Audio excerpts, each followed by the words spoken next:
Hi hello ನಮಸ್ಕಾರ, ಚಾನಲ್ಗೆ ಸ್ವಾಗತ. ಇವತ್ತಿನ ವಿಡಿಯೋದಲ್ಲಿ ಶ್ರೀಚಕ್ರ ಅಥವಾ ಶ್ರೀಯಂತ್ರದ ಬಗ್ಗೆ ಮತ್ತು ಸಪ್ತಚಕ್ರಗಳು ಮತ್ತು ಶ್ರೀಚಕ್ರ ಇದರ ಕನೆಕ್ಷನ್ ಏನು ಅಂತ ಸ್ವಲ್ಪ ವಿವರವಾಗಿ ನೋಡೋಣ. ವಿಡಿಯೋ ಕೊನೆ ತನಕ ನೋಡಿ.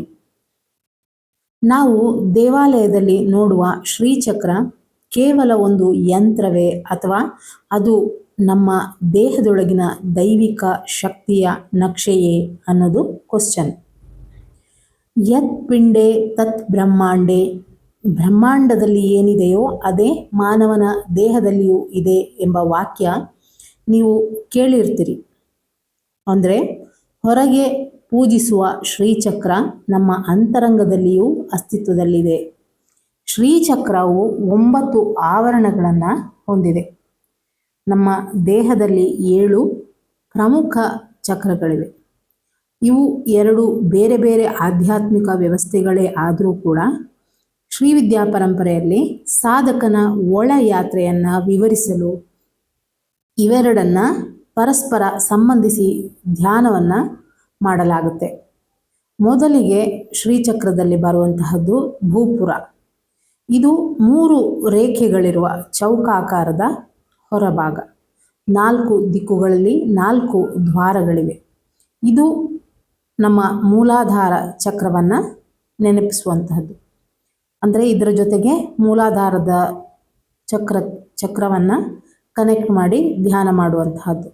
ಮೂಲಾಧಾರ ಅಂದರೆ ಜೀವನದ ಅಡಿಪಾಯ, ಭೂತತ್ವ, ಸ್ಥಿರತೆ, ಭದ್ರತೆ, ಕುಂಡಲಿನಿ ಶಕ್ತಿ ಇಲ್ಲಿ ಸುಪ್ತವಾಗಿದೆ ಎಂದು ಯೋಗಶಾಸ್ತ್ರ ವಿವರಿಸುತ್ತೆ. ಭೂಪುರವನ್ನು ದಾಟದೆ ಶ್ರೀಚಕ್ರದ ಒಳಗೆ ಹೋಗಲು ಸಾಧ್ಯವಿಲ್ಲ. ಅದೇ ರೀತಿ ಮೂಲಾಧಾರವನ್ನು ಸ್ಥಿರಗೊಳಿಸದೆ ಉನ್ನತ ಸಾಧನೆ ಸಾಧ್ಯವಿಲ್ಲ. ಶ್ರೀಚಕ್ರದ ಫೋಟೋ ಅಥವಾ ಇಮೇಜ್ ನಿಮ್ಮ ಹತ್ರ ಇದ್ದರೆ ಅಥವಾ ಮನೆಯಲ್ಲಿ ಶ್ರೀಚಕ್ರ ಇದ್ದರೆ ನಾನೀಗ ಹೇಳುವಂಥದ್ದು ನಿಮಗೆ ಕ್ಲಿಯರ್ ಆಗಿ ಅರ್ಥ ಆಗುತ್ತೆ. ಮುಂದೆ ಶ್ರೀಚಕ್ರದಲ್ಲಿ ಷೋಡಶ ದಳ ಕಮಲ ಅಂದರೆ 16 ದಳಗಳಿರುವ ಈ ಕಮಲವನ್ನು ಪರಂಪರೆಯಲ್ಲಿ ಸ್ವಾಧಿಷ್ಠಾನ ಚಕ್ರದೊಂದಿಗೆ ಧ್ಯಾನಿಸಲಾಗುತ್ತೆ. ಇದು ಭಾವನೆಗಳು, ಸೃಜನಶೀಲತೆ, ಸಂಬಂಧಗಳು, ಆಸೆಗಳು ಮತ್ತು ಜೀವಶಕ್ತಿಯ ಕ್ಷೇತ್ರ.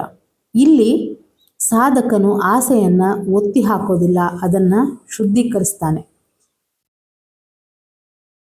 ಭೋಗವನ್ನು ಯೋಗವಾಗಿ ಪರಿವರ್ತಿಸ್ತಾನೆ. ಅದರ ನಂತರ ಅಷ್ಟದಳ ಕಮಲ. ಇದನ್ನು ಅನೇಕರು ಮಣಿಪುರ ಚಕ್ರದೊಂದಿಗೆ ಕನೆಕ್ಟ್ ಮಾಡ್ತಾರೆ. ಇದು ಅಗ್ನಿಯ ಕೇಂದ್ರ. ಇಚ್ಛಾಶಕ್ತಿ, ಧೈರ್ಯ, ಆತ್ಮವಿಶ್ವಾಸ, ಸಾಧಕನ ಸಂಕಲ್ಪ ಇಲ್ಲಿ ಬಲಗೊಳ್ಳುತ್ತೆ. ಇಲ್ಲಿಯವರೆಗೆ ಹೊರಗಿನ ಜೀವನದ ಶುದ್ಧೀಕರಣ. ಈಗ ಒಳ ಯಾತ್ರೆ ಆರಂಭವಾಗುತ್ತೆ. ಮುಂದೆ 14 ತ್ರಿಕೋಣಗಳು. ಇಲ್ಲಿ ಅನಾಹತ ಚಕ್ರದೊಂದಿಗೆ ಧ್ಯಾನಿಸಲಾಗುತ್ತೆ. ಹೃದಯ ತೆರೆಯದೇನೆ ದೇವಿಯನ್ನು ಅನುಭವಿಸಲು ಸಾಧ್ಯವಾಗೋದಿಲ್ಲ. ಇಲ್ಲಿ ಸ್ವಾರ್ಥದಿಂದ ಇರುವಂತಹ ಪ್ರೀತಿ ದೈವಿಕ ಪ್ರೀತಿಯಾಗಿ ಪರಿವರ್ತನೆ ಆಗುತ್ತೆ. ಕ್ಷಮಾಗುಣ ಬೆಳೆಯುತ್ತೆ, ಕರುಣೆ ಅರಳುತ್ತೆ, ಭಕ್ತಿಯು ಬೆಳೆಯುತ್ತೆ. ಇನ್ನು ನೆಕ್ಸ್ಟ್ ಬರುವಂತಹದ್ದು 10 ಹೊರ ತ್ರಿಕೋಣಗಳು. ಇವುಗಳನ್ನು ವಿಶುದ್ಧಿ ಚಕ್ರದೊಂದಿಗೆ ಕನೆಕ್ಟ್ ಮಾಡಲಾಗುತ್ತೆ. ವಿಶುದ್ಧ ಅಂದರೆ ಇಲ್ಲಿ ಶುದ್ಧೀಕರಣ. ಇದು ಕೇವಲ ಮಾತಿನ ಕೇಂದ್ರವಲ್ಲ, ಮಂತ್ರದ ಶಕ್ತಿಯ ಕೇಂದ್ರ. ಶಬ್ದವೇ ಶಕ್ತಿ, ಶಬ್ದವೇ ದೇವಿ. ಆದ್ದರಿಂದ ಶ್ರೀವಿದ್ಯೆಯಲ್ಲಿ ಮಂತ್ರ ಜಪಕ್ಕೆ ಅಸಾಧಾರಣ ಮಹತ್ವ. ಮಂತ್ರವೇ ದೇವಿ ಇಲ್ಲಿ.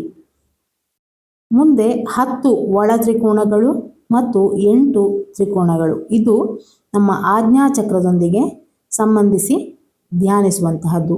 ಇದು ಗುರು ತತ್ವದ ಸ್ಥಾನ, ಅಂತರ್ದೃಷ್ಟಿಯ ಸ್ಥಾನ, ಜ್ಞಾನ ಉದಯವಾಗುವ ಸ್ಥಾನ. ಇಲ್ಲಿ ಸಾಧಕ ಹೊರಗೆ ಹುಡುಕುತ್ತಿದ್ದ ದೇವಿಯನ್ನು ತನ್ನ ಒಳಗೆ ಕಾಣಲು ಆರಂಭಿಸ್ತಾನೆ. ಅಹಂಕಾರ ನಿಧಾನವಾಗಿ ಕರಗುತ್ತೆ. ಅಂತಿಮವಾಗಿ ಮಧ್ಯದಲ್ಲಿರುವ ತ್ರಿಕೋಣ. ಇದು ಶಿವ ಶಕ್ತಿಯ ಮಹಾಯೋಗದ ಸಂಕೇತ.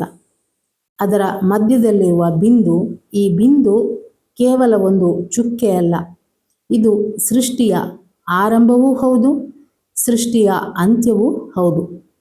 ಇದು ಮತ್ತು ಸಹಸ್ರಾರ ಚಕ್ರದ ಕನೆಕ್ಷನನ್ನು ಹೇಳಲಾಗಿದೆ. ಇಲ್ಲಿ ಶಿವ ಮತ್ತು ಶಕ್ತಿ ಬೇರೆ ಇರೋದಿಲ್ಲ, ಜೀವ ಮತ್ತು ಬ್ರಹ್ಮ ಬೇರೆ ಬೇರೆ ಅಲ್ಲ, ಇಲ್ಲಿ ಸಾಧಕ ಮತ್ತು ದೇವಿ ಕೂಡ ಬೇರೆ ಬೇರೆ ಅಲ್ಲ.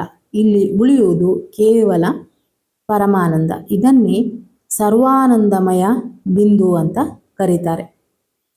ಶ್ರೀಯಂತ್ರದ 9 ಆವರಣಗಳು ಮತ್ತು ಸಪ್ತ ಚಕ್ರಗಳ ನಡುವೆ ಇರುವ ಸಂಬಂಧವು ಧ್ಯಾನಾತ್ಮಕ ಮತ್ತು ಸಂಕೇತಾತ್ಮಕವಾಗಿ ವಿವರಣೆಯನ್ನು ಕೊಡಲಾಗಿದೆ. ಎಲ್ಲ ತಾಂತ್ರಿಕ ಗ್ರಂಥಗಳು ಅಥವಾ ಪರಂಪರೆಗಳು ಇದೇ ರೀತಿಯ ಮ್ಯಾಪಿಂಗ್ ನೀಡೋದಿಲ್ಲ. ಇನ್ನು ಕೆಲವು ಡೀಪ್ ಆಗಿ ಕೆಲವು ನಾಡಿಗಳ ಬಗ್ಗೆ ಎಲ್ಲ ಹೇಳಲಾಗಿದೆ. ಆದರೆ ಒಂದು ವಿಷಯದಲ್ಲಿ ಎಲ್ಲರೂ ಒಪ್ಪುವಂತಹದ್ದು ಅಂದರೆ ಮಾನವ ದೇಹವೇ ದೇವಾಲಯ ಅನ್ನುವ ಮಾತು. ದೇಹೋ ದೇವಾಲಯ ಪ್ರೋಕ್ತ ಜೀವೋ ದೇವ ಸನಾತನ ತ್ಯಜೇದ್ ಅಜ್ಞಾನ ನಿರ್ಮಾಲ್ಯಂ ಸೋಹಂ ಭಾವೇನ ಪೂಜೆಯೇತ್. ಈ ದೇಹದಲ್ಲಿ ನೆಲೆಸಿರುವ ಜೀವಾತ್ಮನೇ ಶಾಶ್ವತ ದೈವ ಸ್ವರೂಪ ಅಥವಾ ದೇವಿಯ ಸ್ವರೂಪ. ಅಜ್ಞಾನ, ಅಹಂಕಾರ, ಕಾಮ, ಕ್ರೋಧ ಮುಂತಾದ ಮನಸ್ಸಿನ ಮಲಿನತೆಗಳನ್ನು ತ್ಯಜಿಸಬೇಕು.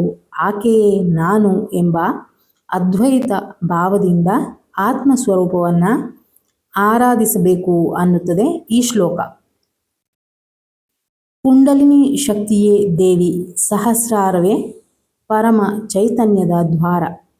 ಆದ್ದರಿಂದ ಶ್ರೀಚಕ್ರವನ್ನು ಕೇವಲ ಹೊರಗೆ ಪೂಜಿಸೋದಲ್ಲ, ನಮ್ಮ ಒಳಗೂ ಆ ಶಕ್ತಿಯನ್ನು ಅನುಭವಿಸಬೇಕು. ನಮ್ಮ ಬೆನ್ನುಹುರಿಯೇ ಮೇರು ಪರ್ವತ, ನಮ್ಮ ಸಪ್ತ ಚಕ್ರಗಳೇ ಶ್ರೀಚಕ್ರದ ಜೀವಂತ ರೂಪ, ನಮ್ಮ ಹೃದಯವೇ ದೇವಿಯ ಸಿಂಹಾಸನ, ನಮ್ಮ ಸಹಸ್ರಾರ ಬಿಂದು ಹೊರಗಿನ ಮಹಾಮೇರು. ಈ ಶ್ರೀಚಕ್ರ ಅನ್ನೋದು ಒಂದು ಪ್ರತೀಕ, ಹೊರಗಿನ ಪ್ರತೀಕ. ನಿಜವಾದ ಮಹಾಮೇರು ಅಥವಾ ನಿಜವಾದ ಶ್ರೀ ಅಂತ ನಮ್ಮ ಒಳಗೆ ಇದೆ ಅನ್ನುವಂತಹದ್ದು ಇದರ ತಾತ್ಪರ್ಯ. ಕುಂಡಲಿನಿ ಶಕ್ತಿ ಮೂಲಾಧಾರದಿಂದ ಸಹಸ್ರಾರಕ್ಕೆ ಏರುವ ಪಯಣವೇ ಸಾಧಕನು ಭೂಪುರದಿಂದ ಬಿಂದುವಿನವರೆಗೆ ಸಾಗುವ ಆಂತರಿಕ ಯಾತ್ರೆ. ನವ ಆವರಣಗಳು ಆತ್ಮಜ್ಞಾನದ 9 ಹಂತಗಳನ್ನು ಸೂಚಿಸುತ್ತೆ. ಪ್ರತಿಯೊಂದು ಆವರಣವು ಮಾಯೆಯ ಒಂದು ಪದರವನ್ನು ದಾಟಿಸುವ ಆಧ್ಯಾತ್ಮಿಕ ಪಯಣ. ಬಿಂದು ತಲುಪುವುದು ಪರಮಾನಂದದ ಅನುಭವ ಆಗುವಂತಹದ್ದು. ಮಾನವ ದೇಹದಲ್ಲಿರುವ ಕುಂಡಲಿನಿ ಶಕ್ತಿ ಚಕ್ರಗಳು ಮತ್ತು ನಾಡಿಗಳ ರಚನೆ ಶ್ರೀಯಂತ್ರ ಅಥವಾ ಶ್ರೀಚಕ್ರದ ತತ್ವದೊಂದಿಗೆ ಹೊಂದಿಕೆಯಾಗುತ್ತೆ. ಧ್ಯಾನದ ಮೂಲಕ ಸಾಧಕನು ಕುಂಡಲಿನಿ ಶಕ್ತಿಯನ್ನು ಆಕ್ಟಿವೇಟ್ ಮಾಡಬಹುದು, ಚಕ್ರಗಳನ್ನು ಶುದ್ಧಗೊಳಿಸ್ಬೋದು, ತನ್ನ ದೇಹವನ್ನು ದೇವಾಲಯ ಅಂತ ತಿಳ್ಕೊಂಡು ಅನುಭವಿಸ್ಬೋದು. ನಮ್ಮ ದೇಹದಲ್ಲಿರುವ ಸಪ್ತ ಚಕ್ರಗಳೇ ದೇವಿಯ ಶಕ್ತಿ ಮಂಡಲಗಳು ಮತ್ತು ನಮ್ಮ ಸಹಸ್ರಾರದಲ್ಲಿರುವ ಚೈತನ್ಯವೇ ಶ್ರೀಚಕ್ರದ ಬಿಂದು. ಆದ್ದರಿಂದ ಶ್ರೀಚಕ್ರದ ಧ್ಯಾನ ಅಥವಾ ತ್ರಾಟಕವನ್ನು ಮಾಡೋದರಿಂದ ನಮಗೆ ಗೊತ್ತಿಲ್ಲದೇನೆ ಆ ಬ್ರಹ್ಮಾಂಡದ ಶಕ್ತಿ ಅಥವಾ ಆ ಲಲಿತಾಂಬಿಕೆಯ ಜೊತೆಗೆ ಕನೆಕ್ಟ್ ಆಗ್ತೇವೆ.